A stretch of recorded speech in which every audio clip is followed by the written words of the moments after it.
these websites and media sites and things really care about when Microsoft has something that's exclusive to their platform, right? And that's Xbox, PC, cloud, whatever. Mainly when it's exclusive, I use that term as like a console exclusive.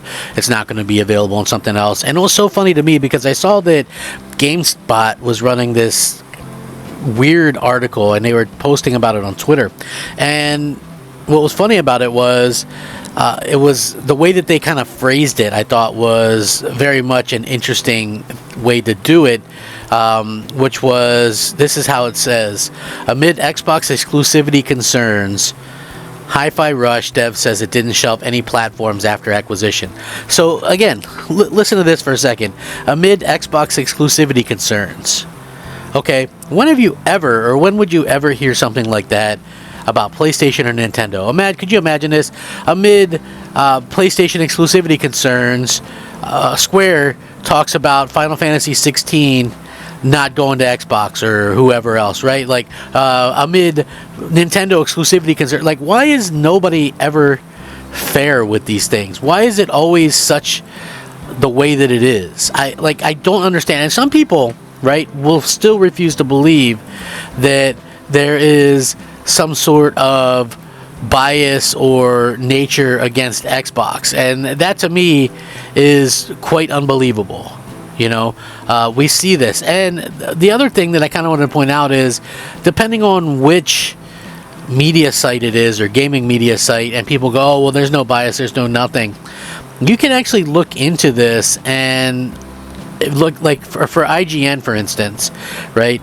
Their parent company is Ziff Davis, who has a ton of investment into Sony stock, Sony PlayStation, and they actually used to print the PlayStation magazines. So, you know, again, if you follow the money, like with most things, you'll notice that there's a lot of these types of instances where gaming is somewhat biased, you know. And listen, I get it, because, you know, at the end of the day, you know, these companies, they want to make money, and talking about Xbox badly is going to make them money. But at least this kind of puts to bed this sort of narrative that Microsoft was just, you know, cutting off everything and not letting games go to PlayStation.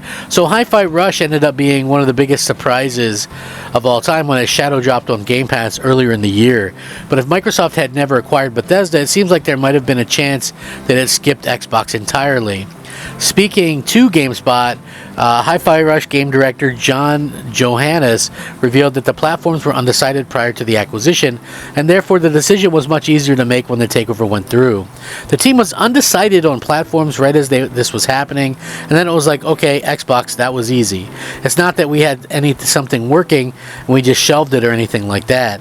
So the last comment appears to be referring to the fact that a PlayStation 5 version wasn't necessarily in the plans prior to the acquisition, although considering Deathloop and Ghostwire Tokyo both became timed exclusives for PlayStation before the deal was announced, there's a chance Hi-Fi Rush could have ended up the same way. Obviously, it didn't work out like that, and we're free to enjoy Tango Gameworks' outstanding musical adventure on Xbox Game Pass, which, if you haven't played it, you absolutely should. It's a Game of the Year contender by every means necessary. So basically, here's kind of what happened, according to Johannes, after the buyout. He said, and I quote, "Legitimately, there was no change. We just kept making it, and we didn't get any feedback from Microsoft in the sense of changing something. At that point, realistically, our game was pretty much solidified into what it was." So again, you have an instance where Microsoft has really kind of done a really good job of making sure that the game actually comes out here. So he stated that when Microsoft purchase happened, it was late into the game's development, and that the team was undecided on the platforms. You know, so it's like, again, very reassuring to understand that, because people are like, oh, they're keeping games off of PlayStation. After Microsoft officially purchased Bethesda parent company ZeniMax in 2021, Johannes said Microsoft was very hands-off.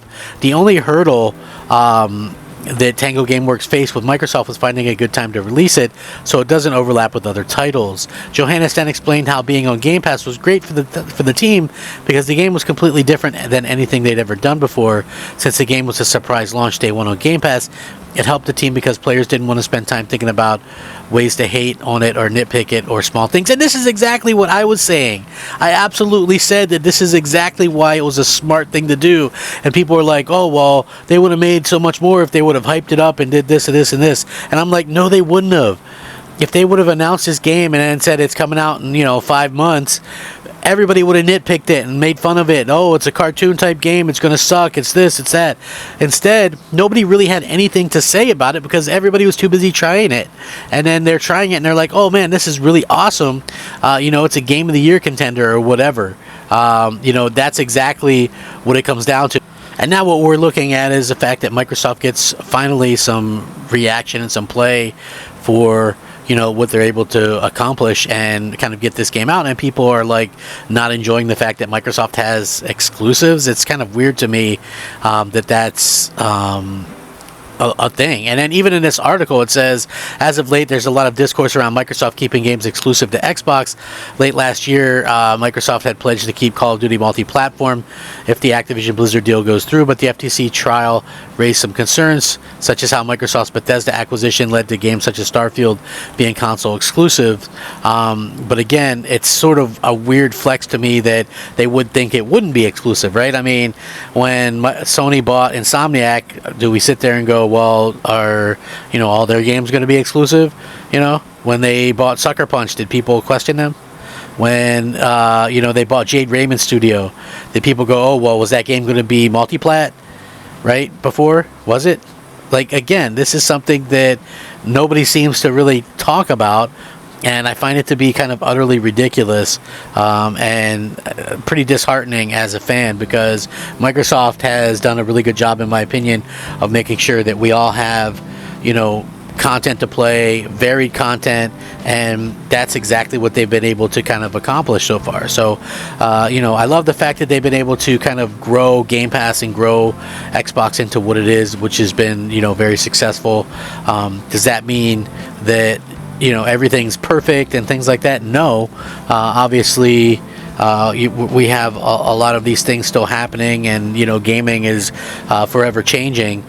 We just have to, I guess, wait and see what happens in the long run. So again, I hope honestly that it's one of those things that kind of comes to fruition where we get these type of games dropped more often, and I think that does kind of alleviate a lot of the concerned trolling and things like that. So that was a very smart thing, and it's nice to see that the actual head of the studio or that game, says exactly what I said, because people think I'm full of it or whatever, I don't have anything interesting to say, but to me that always was the best case, because people were going to make fun of the game, the art, the fact that it's not a realistic game or a God of War looking game, and it didn't need to be. It was just like it's some of the most fun. I think I spent 15-16 hours in that game, and I smiled the entire way through. You know how rare that is?